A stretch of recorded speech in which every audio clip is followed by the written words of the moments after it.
बंधु माने आजिर एही कार्यक्रम को आपण मानक स्वागत। आजिर एही कार्यक्रमटी कुंभ राशि व्यक्ति विशेष मानक पई बहुत गुरुत्वपूर्ण अटे। कारण एही पवित्र दोल पूर्णिमा तथा होली परठारु कुंभ राशि व्यक्ति विशेष मानकर जीवन संपूर्ण भाବରେ बदलिबाको जाउछि। कारण एही होली दिन अर्थात मार्च 15 तारिख दिन सूर्य निजर राशि परिवर्तन करने जाउछंती एवं 29 मार्च को शनि मध्य निजर राशि परिवर्तन करने जाउछंती। तेबे बंधु माने शनिदेव कौनसी एक राशि रे सबुठारु अधिक समय पर्यंत रही थांती एवं 2.5 वर्ष परे शनि निजर राशि परिवर्तन करने जाउछंती, जहा फलरे आपणक राशि रे चलीथिबा शनि 7.5 तृतीय चरण आरंभ होबाको जाउछि। तो एहार प्रभाव रे आपणक जीवन रे एक बड़ परिवर्तन हेबाको जाउछि। तो आपणक जीवन रे केउ सब परिवर्तन हेबाको जाउछि, एही दोल पूर्णिमा परे आपणक जीवन रे केउ सब बड़ घटना गुड़िक घटिबाको जाउछि। आपणकर स्वास्थ्य, शिक्षा, प्रेम जीवन, वैवाहिक जीवन, भाग्य, क्यारियर एवं व्यापार वाणिज्यर स्थिति किपरि रहिबाको जाउछि से विषय विस्तार भाବରେ जानिबा पई आपण माने भिडियोटी को स्किप न करी शेष पर्यंत निश्चय देखंतु एवं आपणकर जदि कुंभ राशि होई थाए तेबे भिडियोटी को लाइक करी चैनल टी को सब्सक्राइब करि दियंतु। कमेंट बॉक्स रे भक्ति एवं श्रद्धार सहित जय श्री कृष्ण निश्चय लिखंतु। तो बंधु माने आसंतु आरंभ करिबा आजिर एही कार्यक्रम को, जहाँकि जन्म राशि एवं चंद्र राशि उपरे आधारित अटे। तो राशि चक्रर 12 गोटी राशि मध्यरु 11 नंबर राशि हेउची कुंभ राशि। तो आपणकर राशिर अधिपति हेउछंती शनिदेव। तो शनिदेव आपणकर प्रथम भावरे ही विराजमान अछंती एवं सूर्य मध्य आपणकर प्रथम भावरे विराजमान अछंती। आपणकर किंतु 15 मार्च को अर्थात होली दिन सूर्य आपणकर द्वितीय भाव को चलन करिवे। तेबे आपणकर द्वितीय भावरे विराजमान अछंती राहु, बुध एवं शुक्र। चतुर्थ भावरे विराजमान अछंती देवगुरु बृहस्पति। पंचम भावरे विराजमान अछंती मंगल। अष्टम भावरे विराजमान अछंती केतु। तो सर्वप्रथमे आसंतु जानि नेबा एही होली तथा दोल पूर्णिमा परठारु आपणक स्वास्थ्य रे केउ भली परिवर्तन आसीबो। तेबे कुंडलीर प्रथम भावटी होइथाय आपणकर स्वास्थ्यर भाव, इम्यूनिटी सिस्टम रो भाव। तेबे बंधु माने एही दोल पूर्णिमा परे आपणकर स्वास्थ्य बहुत भल रहिबो। आपणकर स्वास्थ्य रे आपण सुधार देखिबाको पाइबे। स्वास्थ्य जनित कोनोसी भी समस्या आपणकर देखा देबो नाही। आपण निजको स्वास्थ्यवान अनुभव करिबे।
एबे आसंतु जानिबा विद्यार्थी मानक पई एही दोल पूर्णिमा परे केउ भली परिवर्तन हेबाको जाउछि।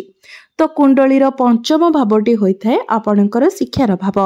आपणकर पंचम भावर अधिपति हेउछन्ति बुध, जे कि आपणकर द्वितीय भावरे विराजमान अछन्ति एवं आपणकर पंचम भावरे विराजमान अछन्ति मंगल, जहा फଳରେ पाठ पढ़ारे आपण बहुत एनर्जेटिक रहिबे। आपणकर डिसिजन पावर मध्य बहुत भल रहिबो। पाठ पढ़ारे आपण आगको बढ़िबा पई चेष्टा करिबे। पाठ पढ़ारे आपणकर उन्नति आसीबो। तो दोल पूर्णिमा परे आपणकर पाठ पढ़ार स्थिति बहुत भल रहिबो। आपणकर जदि कोनोसी एग्जाम रहिछि तो एग्जाम रे निश्चित भाबरे आपण कृतकार्य हेबे एवं जदि आपण किछि एडमिशन नेबा पई चाहुछन्ति तो सेथि पई मध्य समय आपणक पई भल रहिबो। एबे आसंतु जानिबा आपणक प्रेम जीवन रे केउ भली परिवर्तन आसीबो एही दोल पूर्णिमा परे। तो कुंडलीर पंचम भावटी आपणकर शिक्षार भाव हेबा सहित पंचम भावटी मध्य होइथाय आपणक प्रेम जीवनर भाव एवं आपणकर पंचम भावर अधिपति हेउछन्ति बुध, जे कि आपणकर द्वितीय भावरे विराजमान अछन्ति एवं आपणकर पंचम भावरे विराजमान अछन्ति मंगल। तो बुध जेहेतु शुक्रंक सहित विराजमान अछन्ति आपण निज तरफरु सबु प्रकारर चेष्टा करिवे आपणकर प्रेम जीवन को सुंदर बनाइबा पई, कारण द्वितीय भावटी होइथाय बाणीर भाव। तो आपणकर कथा कहिबार शैली बहुत भल रहिबो एवं जेहेतु राहु मध्य द्वितीय भावरे अछन्ति तो किपरि भावरे आपण कथा कहिबे, केउ कथा कहिबे ताहा मध्य आपणक मध्यरे रहिबो एवं आपण निज कथा द्वारा आपणकर पार्टनर को अट्रैक्ट मध्य करि परिबे। तेबे दोल पूर्णिमा परे निश्चित भावरे आपणकर प्रेम जीवन बहुत भल रहिबो। आपणक मध्यरे भल पाइबा बढ़िबो एवं पूर्वरु जदि आपणकर प्रेम जीवन रे किछि समस्या चलीथिला तो ताहा मध्य समाधान होइजिबो।